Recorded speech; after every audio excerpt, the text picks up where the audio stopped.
This is deep dish, right? Yeah, but let's get deep. So I'm going deep on both sides. Daniel, how you doing? Welcome to the platform. Thank you. Thank you for having us here today. Long time coming. I'm really excited to have this conversation as a person that has lived in Asia, and been able to have conversations with people who from India, but also arts, metro arts, anti-racism, and approach to just arts in general and that lens and your own personal journey. So I'm excited to make this happen. Thank you. So let's get straight into it. So I had to go on YouTube and I was like, okay, let me figure out what part of India and stuff Daniel was from, and so make sure I put Chennai. And I'm like, oh, I might have to, y'all known for arts, yes, temples, and all of these things. Can you just tell us about their journey, growing up in India? And, sure. So that's a really interesting journey about colonization and anti-racism, since you mentioned that. And growing up in India, I was growing up in Chennai, which is one of the four cultural anchors, the four big cities of South India. And even though Kalakshetra is the equivalent of Juilliard in India, it was in my city. I had never heard about it all the years that I grew up there in high school. And the only thing that I tried and failed miserably at was trying to learn how to play the piano. And I'm tone deaf and I couldn't quite make that work.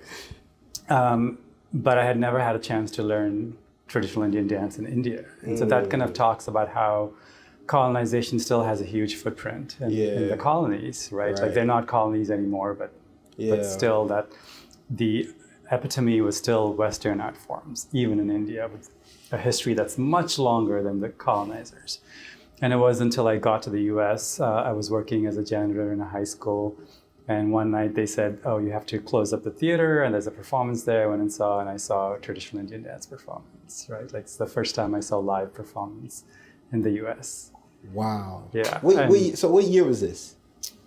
This must have been 1990 something, 95, 6 or so. Was the whole Bollywood and thing, was that around? Was that major back then? Or? Bollywood has been around for a long time. So I think the shift in Indian art into Bollywood happened was our art forms are composite. So there's never just a play. All plays have music and dance and all of that in there. And it's a very traditional way of working in the arts. And often they tell the story of they ask the child who goes to the teacher and says, I want to learn how to dance. And the teacher says, well, do you know music? If you don't know music, I can't teach you how to dance. And then you go to the music teacher, and the music teacher says, well, do you know all the poetry of our culture? Because we sing the songs. If you don't know poetry, I can't teach you music. Yeah. So the kid goes to music, the poetry teacher, and the poetry teacher says, well, do you know rhythm? Poem's all about rhythm. If you don't know rhythm, I can't teach you. Right.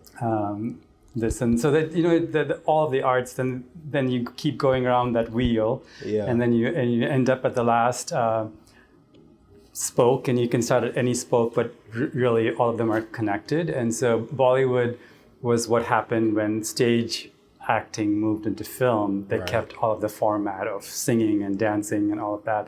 So here they compare it to musicals, but it's not quite a direct. Here musicals is a small sliver of what we do, but the way South Asian art forms work is always in a composite way, traditionally. Yeah, I'm an international film enthusiast, so I love looking at Indian films and seeing the musicals in the beginning, at the ending, but also more so of the messaging to combating the colonization from the British. Has out loud, it's there. They're not hiding it. It's this is what's happened, and these are our heroes in these movies that's fighting back to combat those things. And so I want to set that up with the question of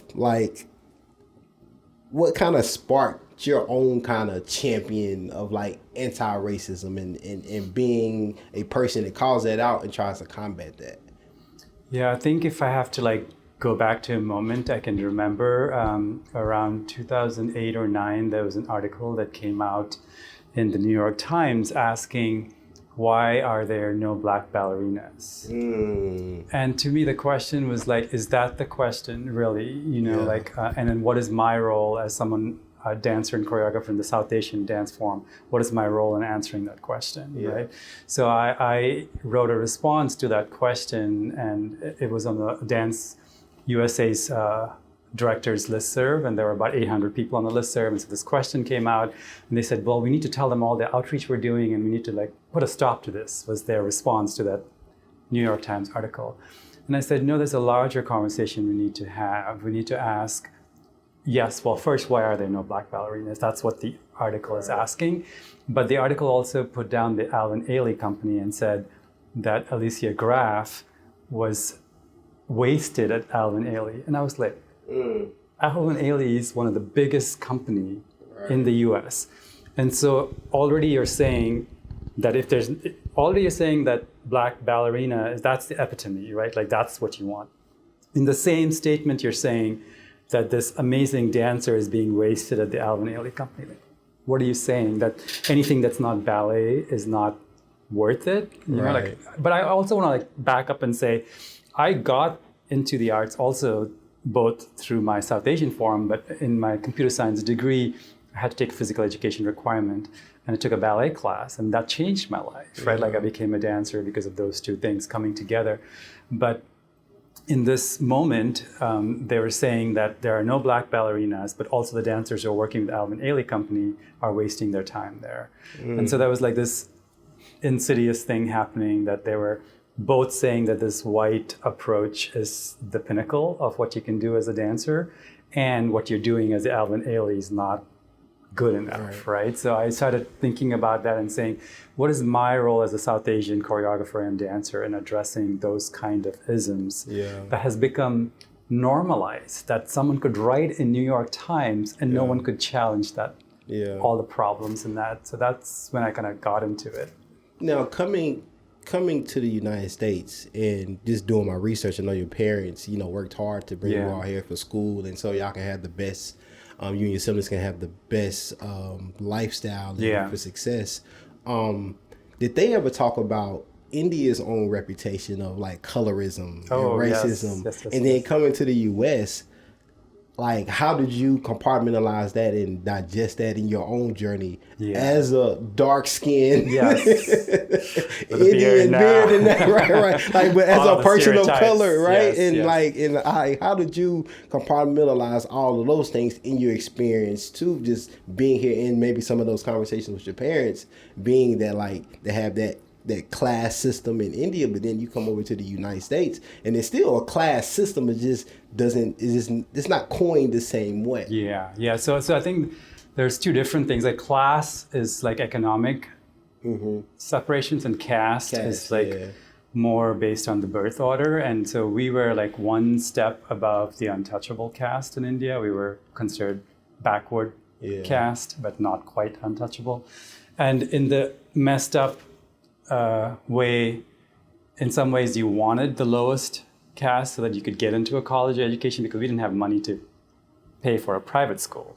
So if you had, and this was India's approach to addressing, like India's approach of affirmative action, if you will. So if you had, the lower you're on the rung of the caste, they had to have a certain quota of admissions into colleges and universities. And so getting to be on the backward class, since we were from a low-income family, that was actually a good thing, because the only way you could have gotten in was by merit or by this quota. We couldn't have gotten in because we couldn't have afforded private college. So it was good in that sense. But from early on, I was aware of the caste system and the color, as you say. Like in my family, I'm the darkest skinned child, and I remember my mother telling me very caringly and lovingly, don't play in the sun, and saying things like, do this 100 times every day because your nose is not sharp enough, right? Like your nose. And all of this is very loving, because she's trying to protect me from what I'm going to face in the world. Survival tactic. Yes, right? Like, so it was out of 100% love, and you can imagine what it feels like to hear that as a child, to say, don't play in the sun, do this to your nose, your hair is curly and unruly. Hence my text to you about like, am I going to be on camera? No. And so like, even now, 50 years later, like to like own my curly hair is hard for me, because it's like, I don't have the crew cut, I don't have the business look. And then to be working in a leadership position without those external features is hard, right? It's a mind game. So I was aware of all of that growing up in India. But then even when we came here, like we internalized a lot of the colorism that's in the US and here, because often I remember like when I started going to college or work and having friends, and my parents would ask, is your friend white or black? And I'd be like, what does that matter? Yeah. Why does it matter, right? And again, it was like they were trying to locate themselves on the ladder, and how do we get up that ladder, right? They're immigrants working. My mother was working 100 hours a week. My dad was working 60 hours a week. They gave up good jobs, good lives in India so the kids could have a future. Yeah. And so it's like all about that economic ladder, capitalism, right? Yeah. Like how do we get one rung more for the next generation? And so I couldn't quite understand what was happening, but like I remember those moments in time where they were saying, is your friend white or black? All of those things, right? Don't go in the sun. Do this 100 times every night so your nose is not flat. And so all of that was constantly in our mind, and then Bollywood also in a curious way plays with that. A lot of the beauty care products that is sold in the US have skin bleaching versions in India, like Fair and Lovely and all of that. So all of those play into it. A lot of the actresses who are darker skinned started getting phased out, and lighter skinned actresses. It was still okay to be a darker skinned man, but the women could not be a dark skinned woman, right? Like, so the usual oppressions that fall on darker skinned women was there too. And I think for me, another moment that's like an anchor in time is I remember in my Bharatanatyam dance class telling my Indian dance teacher she's dark but beautiful, and my teacher stopped the class and said, what do you mean but? Why can't a dark person just be beautiful, right? Like, because I had ingrained all of that into myself, right? And said, to me, like beauty meant being light skinned. I couldn't say beauty and dark skin could be together because I was never considered that, right? And so that was another moment I remember. This was probably 1998, 1999, when my Indian dance teacher saying, why are you saying that, right? And so then that made me go back to my own literature and start looking at our literature where, Krishna, and now even that has been, I don't know what the word is, softened. They say his skin is like the night sky. They don't quite say dark skin, right? Because they want to make it cosmic. So because if they say dark skin, then it's like demeaning. And so even in our own literature, like recent tradition have started softening those things. And so I'm like, let's go back. And there are stories of him being the dark skinned god, or the goddess Kali is the dark skinned goddess and powerful and drinking blood and all of those things that you wouldn't associate with a goddess. And so re-examining my own history, how our people were fighting against this Western approaches was important. And there are two states, Bengal and Kerala in India, that were really working on anti-colonial, anti-capitalist approaches in India. And a lot of the writers coming out of those states were putting out articles like that. And I don't know if you've heard about The God of Small Things. I haven't. Arundhati Roy is the author. She was the first time, that was her first novel and won the Booker Prize. And it examines class and capitalism and colorism and all of that in one book. And so it was a good moment for me to go back and connect with my own culture, my own internalized racism. And because I think it's easy to point fingers and say, you're being racist. I am racist. I've internalized this. I've been doing this. That's when we can start working on repairing the harm. And that's also what made me sit up and notice when they were talking about black ballerinas. It's like, how am I reinforcing the problem? And how do I stop that and fix it? Right. I think that's the first step we all should take, right? Because we all have these implicit biases. We all have these blind spots. And sometimes it's hard to wrestle with them internally. Yeah. Like, dang, why did I feel it? Why did I feel that way when I seen Daniel? He didn't do nothing but cut me off, but I seen him and I came off with all these stereotypical things, right? But that's something we got to recognize. And then when we recognize it, we can start the healing internally and figure out where that comes from. Where does that indoctrination comes from? What is that that self-hate come from, Yes, you know?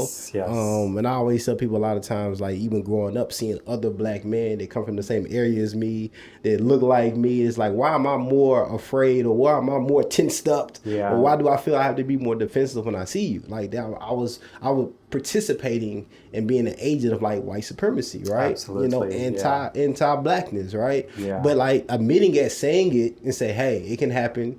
Yeah. With any other group, it can happen. And now what do I need to do now that I recognize it? Yeah. And so that's interesting hearing that journey, especially understanding the cultures like of the US and then India, and how like the intersectionality between those two and being able to compartmentalize those two from two different lenses, but all again like class and caste and racism, oppression, all of those things. Together, yeah. But for me, that's like, I love exploring those things though. Like I love like figuring out what other countries, continents, or like ethnic groups are doing to like combat whatever they have going on, so I can learn and realize like, oh, like because some stuff you just can't read in the book. Yeah, you know? and some of it I'm still learning, right? Like I'm like, even now after being in the art for 30 years, I'm still learning. Like and Bharatanatyam, the dance form that I learned, the message I got when I started learning it in the 90s was that it was purified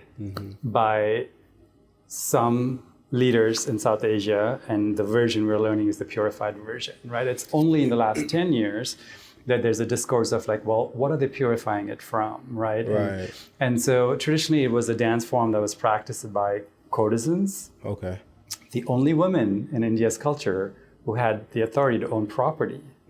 But courtesans, like, and now, you know, like you can call it sex workers, prostitution, whatever you want, but courtesans were like, they were dancers, court dancers. But the king would give them money and property. The only women in all of India who could own, because till then it was India, even though it was even before colonization, it was a very patriarchal society. Along with caste, it had patriarchy going there as well.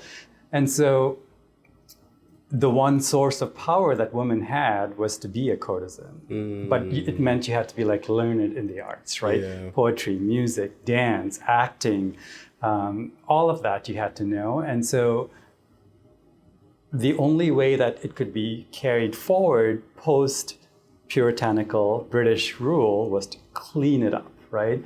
And so even the dance that I learned was taught to me by Brahmin teachers, or the highest caste in the caste rung. They took out anything that might be sensual in the dance, anything that had like a softer curve. Everything became very angular and sharp, sharp, sharp, because softness meant sensuality and maybe connecting it back to the roots of courtesans dancing for pleasure. And so like, what do we take away from our own bodies and stories, right? Like, what is wrong with pleasure and sensuousness and curves?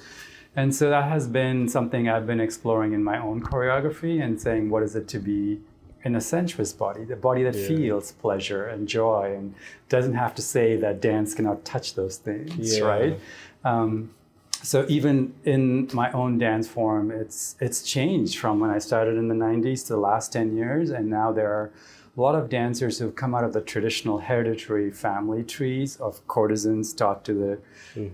there was a generational skip where the female courtesans taught their male sons, because that was the kind of the purification time, because women were not allowed to be seen as courtesans or performing anymore. Then it became ironic that this historic feminine knowledge became the fiefdom of male teachers. And then after a few years, the Brahmin women came back to learn it. And now that the high class women are learning it, it's cleaned up. And now we can learn it again, right? So it's all complex. It's not easy. It's not a straight line. We're going forward and back and we're figuring it out. And I have so much hope in the youth for challenging me and not letting me. You giving us a master class right now.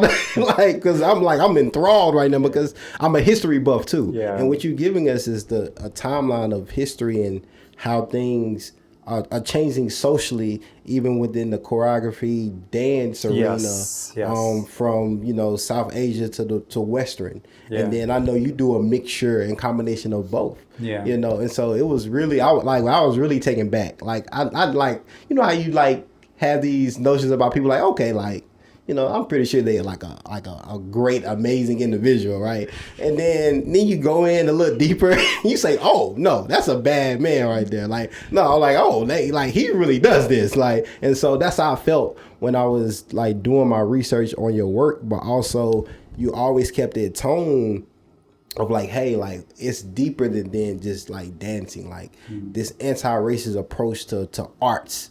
Yeah. And how do we combat and go in and change this system? Yes. Right. And so what has that looked like as far as hurdles, challenges, Sure. conversations you've had with folks in the arts community that may feel the same or may feel like, hey, no, we just need to, things are working for me. So that's a hard question because, like as much as I want to try to make the change, I'm also part of the system already, right? Like when I signed the contract with Metro, I'm part of the machine. I'm trying to make the change, and not just here in any of the jobs I've held. Once I become a director, like already they've co-opted me. So I'm trying to do as much as I can, but that pressure from the top is always going to be there. And not even intentionally, right? Like the system works in a certain way. Like if the train is set to go north, it's going north, and you can try to slow it down maybe, and they might add a few stations, but it's going to go north, right? And so for me, from the beginning with my dance company, I didn't want to pick one genre because I was like, I'm not going to give up my South Asian heritage. I'm not going to give up where I am. This is my adopted country.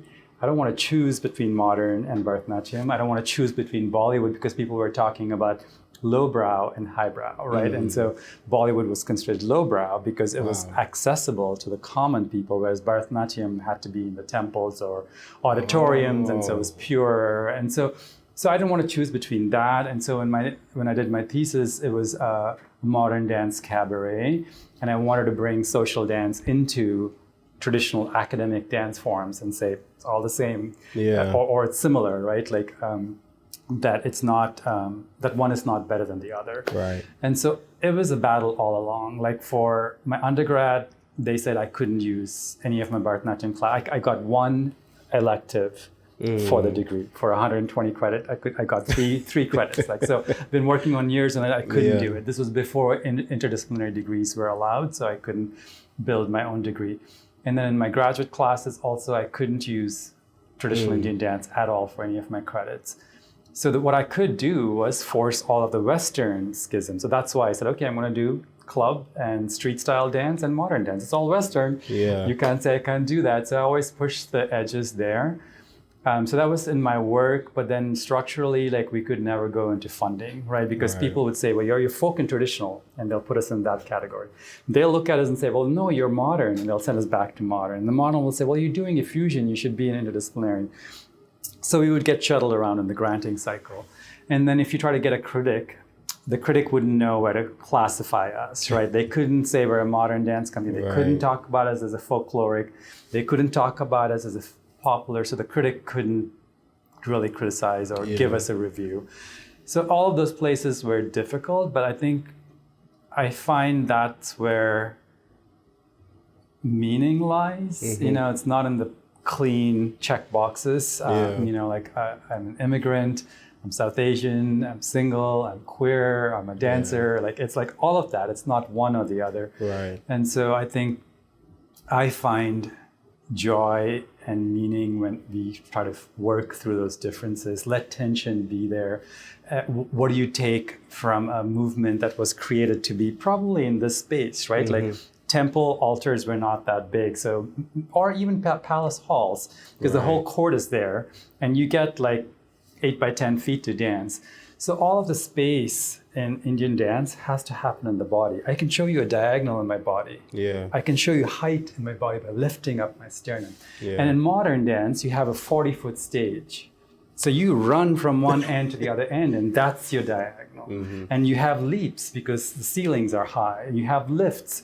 So when you start putting these things together, it's so rich, right? Like now you have the rhythms, the facial expressions, the finger gestures of South Asian dance, and now you're adding space. You're adding group choreography. Traditionally, Indian dance used to be solo performances, and now you have 15 people doing something. Think about the rhythmic variances that can happen, the polyrhythms that are happening. And again, as a tangent, like polyrhythms, like there are theories in India that have developed from land-based practices, right? Like people would have to go and harvest, and someone was harvesting the lower part of the field, someone was harvesting the higher part of the plant, and at one point everyone would have to turn back and put it into the basket behind them without slicing each other's hands off. Yeah. And that's where polyrhythm started coming into our cultures, right? Like it's all connected to our actual life. It wasn't something that lived out on a stage ever. It was what we did in the fields, what we did for a baptism ceremony, what we did for the wedding, what we did for a maternity practice, right? Like, so that's also why I find it interesting to go back to culture that's been a part of people's lives and not something that's just Eurocentric or Western, where you sit passively and watch. And you know, and I remember going to the symphony's Jonah people, and they did this amazing collaboration between the symphony and various African musicians, and I could see the discomfort in the audience because they didn't know how to react, because there were some people getting up and dancing in the symphony hall, and they're like, we're in the symphony hall. Like, I mean, they have notes. I remember going to the Kennedy Center that says, if you have to open your cough drop, do it before the performance starts. Like, don't even make the cough drop crinkling noise during the symphony. And here are people getting up and dancing in the aisles of the symphony. I could just see like what was, I could sense but that's interesting to me, right? Like, that's interesting what happens when we put those things together. Now, I want to ask you about the Nashville art scene, and kind of how it ties into social change and approaching arts historically and currently from an anti-racist kind of lens. And then, like, you know, being within a system that has maybe created some harm or some issues, now coming in and trying to use that same system to correct, to remedy, fix, combat those things that it might have done unintentionally or intentionally in the past within the Nashville art scene. Yeah, so I think for me, the way I'm new to this work and I stumble, but like the way I am trying to like get a foothold in this work is that for me, anti-racism is about returning what was taken away from people, or reframing the narrative, right? Because who controls the narrative controls what's going to happen now and what's going to happen in the future. We work with a consultant, Justin Lang, and he's been good about reminding us that it's easy to talk about this big kumbaya version of anti-racism, but like brass tacks, what is it? Giving back what was stolen and then reframing the history of what has happened, right? And so if you look at it from that perspective, right, let's take something like the Fisk Jubilee Singers, 150-year institution. You would think Metro Arts has funded this organization, right? By any criteria of measurement, longitudinous, quality of work, international acclaim, supporting the community, all of that, everything, right? And we haven't. And so the question is then, what does that mean for us? And then if you look at the Kurdish community here, largest Kurdish population outside of Middle East, right? In Nashville, and you'd expect that representation is in our portfolio of grantees or public art work or whatever, and it isn't there. And similarly, the Native American community has the longest roots, if you want to talk about returning, right? All the way back here. And we don't have a big portfolio of Native American artists in our grant making or in the city even, right? There isn't even enough of a population in Nashville or in Tennessee for them to get the federal benefits. So think about what that means, like being in Nashville, Trail of Tears started here, right? Like, and so Andrew Jackson, that history, part of Tennessee, volunteer state, do you know where it comes from? They were looking for volunteers to go fight the Mexicans and keep them out from coming into us. So these are all part of our heritage, right? Like, so when you inherit such a burden, where do you start to fix it is the question, and it's complicated. And for me, it really is like looking at how do we begin to talk about it first, right? And it's uncomfortable, and I'm a part of this. I'm not saying that I'm not racist. By signing on to the dotted line, I have become part of the system, right? And I'm also part of the racist system. So this is where I think that the problem implicates all of us. We are all complicit in it. It's like if you're a fish in the water, you can't see the water, right? Like you're in it. So we also have to, and to address what's happening right now in Nashville, right? Like whether you think about the highway dividing North Nashville or the gentrification that's happening and artists being used as kind of art washing and moving people into those areas. That's all now, but we have to look at what the history was. And that's where the history of the Trail of Tears or volunteer state or the civil rights movement, all of that contributes to where we are. And often it seems as if there's a clear slate, like we say, well, anyone can apply to our grants. But then there are reasons like, oh, you have to have a 3-year history. You have to be able to match the grant. And so often BIPOC arts organizations or artists don't have that support. They don't have a patron who's saying, okay, if you get a $20,000 grant, I'll match it for you, right?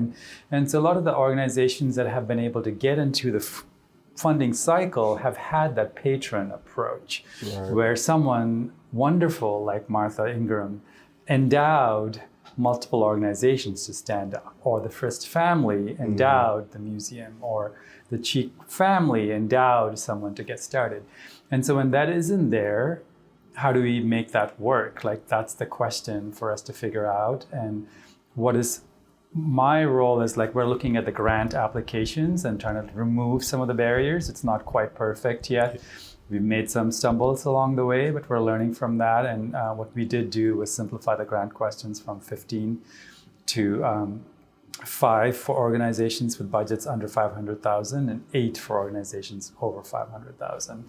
So that's one concrete way, because I think the application shouldn't be a barrier. It should be a way for you to get into the process. I think so. I always tell my staff and our grant panelists that you should think of yourself as the biggest cheerleader. You want to get everyone in the door. And how do we prepare for that? So we've offered grant clinics. So it's not that you apply and then we tell you, no, you didn't fill out all the questions correctly. We'll come to the clinic. We'll tell you how to fill it out so we can get there, right? So we're trying to think about all of those ways in which we can make changes, but those are all incremental changes. It's still not the anti-racist return resources that were extrapolated from these communities back, but we're beginning to move in that direction. I'm trying to, like, center the voices of folks who've been kept out of these conversations for a long time. And so, like, the arts have been complicit in a lot of this, right? Like Metro Arts has been complicit in a lot of this. And so I wanted to look at who's doing the good work, right? And so there's North Nashville Arts Coalition. Elishaba Mrozik has been running it. And there's Al Mahaba Center that Lydia Yusuf is running. There's there's Black Nashville Assembly. Kaza Azafran and the Hispanic Chamber are working on this. Middle Tennessee AAPI is doing work on this. Turk, Tennessee Immigrant and Refugee Coalition.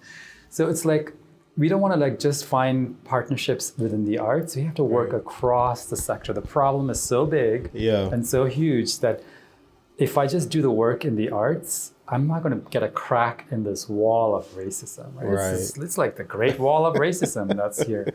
And so all I can do is, like, maybe start to, like, get the small implement and get the mortar out of one brick. But I need Black Nashville Assembly. I need El Mahaba Center. I need Turk. I need Middle Tennessee AAPI. I need North Nashville Arts Coalition to all be working on it so that eventually this wall of racism might fall. And then we start asking the question of, what is the next structure look like? I don't think we can even get there till we work through the barriers that are in place. And so that's what we've been doing. We've been trying to get those people into our grant application panel positions or grant editing process. They're going to be part of our steering committee for the cultural planning work. There are amazing youth in the community doing work, like high school students who come to council and ask questions that stump the council. And I'm like, how do we get them on our steering committee for the arts, right? Like, I want their brilliance to help us solve this. It's a really huge problem. And I think some of the other things we're trying to do is, how do we shift power, right? Like, traditionally, a lot of the work we do was managed by staff and commission. And I'm like, well, it's not our money we're spending, it's the taxpayer money. So we should have open call for panelists from the community to come and evaluate our grants, our public art processes, our restorative arts programs, because it's their money, money. We can't decide without them at the table, right? So that's something we've been doing to shift power a little bit. And that's the idea of bringing democracy into the processes as well. And we're trying to learn this new language. We're not quite there yet. And so what does this new language mean for Metro Arts? What does it mean for our Committee on Anti-Racism and Equity? What does it mean for our staff, the artists? Right. All of that is like something we're trying to like think about. What does this reframing look like? And what does the language look like? So those are some of the places we're trying to make a shift in, but it's going to take some time. We're going to fall a lot of times. We're going to have a lot of skin knees. But I always say, you know, like out of the 52 agencies in Metro Arts Nashville was the first one to have an anti-racist committee in 2015. And some of those work started in 2001. Yeah. It took from 2001 to 2015 to get that committee on the ground, right? So we're making a lot of mistakes, but we have very ambitious goals. And I don't want to like tiptoe my way through this, right? Like communities of color have been waiting for, you can, depending on where you count, it's decades or centuries or like thousands of years, right? So, so I am really interested in bold changes because disruption is valued in a lot of other fields. But if we try to do something that's ambitious in anti-racist frameworks, then people say, oh, you're trying to ask for too much. Incrementalism, modulate what you're asking. And to me, that's just a different way of saying, stay in your lane. Right. Don't come to the master's house just yet. Like stay in that back servants' quarters where you belong, right? Like, so I want to be in the space where all artists can be at the table and they make the decisions, not me.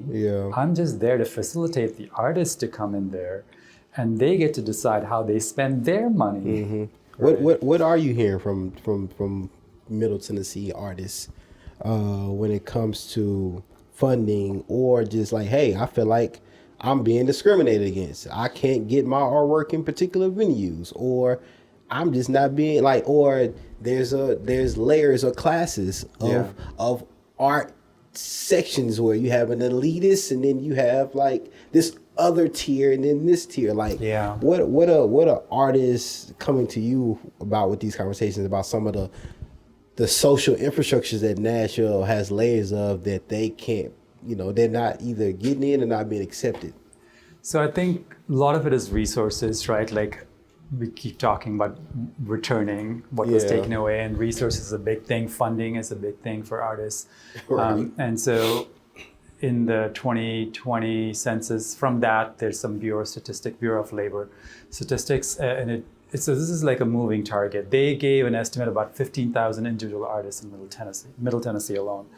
They did not count individual artists. They did not count writers or performing artists. They only counted artists who are affiliated with an organization that had an FTE count in their 990 form to IRS. So if you take in all the independent artists, the writers, the performers, we're estimating between 20 to 25,000 independent artists in Nashville. And then there are about 350 arts organizations as of 2019's IRS survey, and you can assume because of the pandemic, maybe 100 of them have gone away. About 250 left. We're still only funding 75 organizations and maybe about 100 individual artists. So that tells me what the need is, right? The need is huge. So the ask is going to be huge. We want more funding from mayor and council so that we can support these artists in the ways that it makes sense. So that has been the biggest ask from artists, has been resources. More money. More money, you know. And the Arts and Business Council has a poll that says 25% of artists are intending to move out of the area because it's not affordable. Right. But arts don't exist in a vacuum, right? It's like housing, access, which is important to the mayor, affects artists. Transportation, which is important to the mayor, affects artists.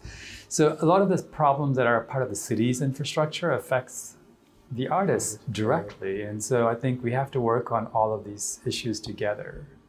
Yeah. I know too, just thinking about what is considered art, you know, right? I'm pretty sure it's part of that conversation. Like, is it somebody who's painting on a canvas? Is it this spoken word individual, right?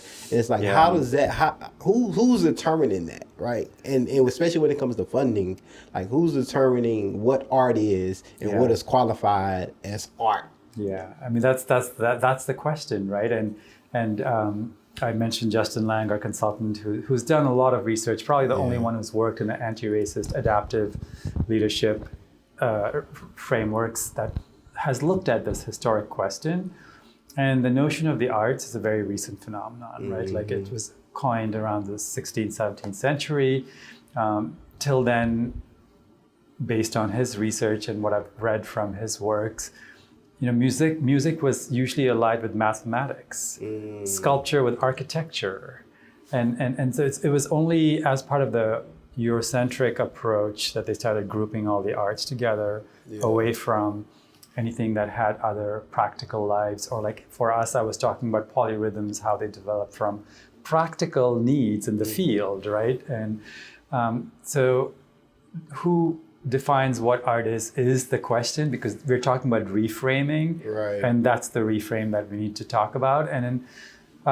And we asked that question in Metro Arts itself, right? So often in our public arts, they say, well, we have to protect the art from tagging because people come and spray paint and whatever. But if you look at the history of graffiti art that evolved along with hip hop, what was being termed graffiti has now become mainstream. Right. And white artists are benefiting from it. Banksy, right? Like, I don't know what he does if it's not graffiti, right? But when a white artist does it, we don't know the identity. It could be a person of color, because they remain anonymous. But it's like there's a way in which what communities of color do get commodified, right? And there's an extraction of profit. And so how do we return back from this capitalist approach and go back to peoplehood? And how do we talk about arts as community building, part of our lives? It doesn't have to be in the theater. It could be in your faith-based organization. It could be the quilt your grandma or grandpa is making. It could be the recipe your aunt has passed you down. All of that is art. We get to determine what is art in our culture, right? And every culture has done that. This is not a radical new idea. Most ancestral cultures have redefined what art is, and they take a little bit from this, a little bit from that, and they make it up as they go. And the reason we end up having to say what is art is because the resources are not there to support this expansive vision of art where anyone can be an artist. Right. And I'm asking, what does that look like? Why do we have to be in this scarcity place? Clearly, there are priorities in the budget. We have a $3.4 billion budget. And so how do we make arts a priority? How do we make it part of the community? And that's the question for me, so that the funding and resources are there to have an expansive approach to arts, as opposed to this is pure art, this is lowbrow, that's highbrow.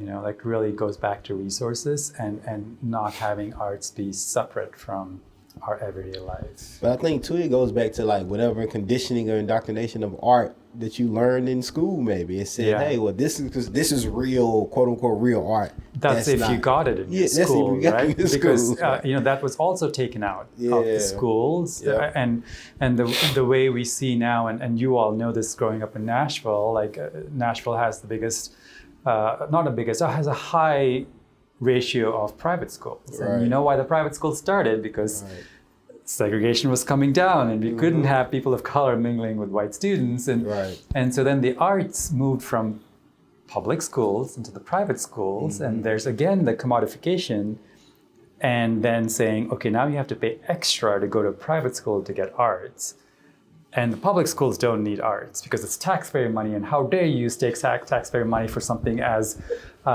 frivolous as the arts, right? Like to me, it's like racism is both this massive wall, but it's also quite flimsy. Because they're defining constantly and redefining constantly. And if all of us can get on our feet to see what's happening, and you're saying arts are not important, let's take it out of schools. But then you're putting it back into private schools. And then that becomes a selling factor to parents to say, if you come to our schools, you get STEAM, not STEM.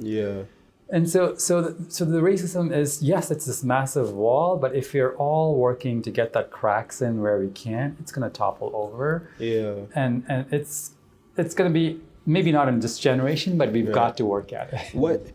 What role would you say everyday community members that maybe or maybe not art enthusiasts, but understands like the importance of art, and whether it was a personal connection they had or indirect personal connection they had, how can they be a part of that solution that you personally want to bring into the Metro Arts and the system? How can they personally get involved? How can they personally like, hey, I don't have Ingram money, but but like I might want to support an artist who's, you know, maybe it's 5,000, maybe it's 500. Like, how can they be a part of that process? Start buying art. Okay. You know, instead of saying, where's the free concert and where's the free postcard?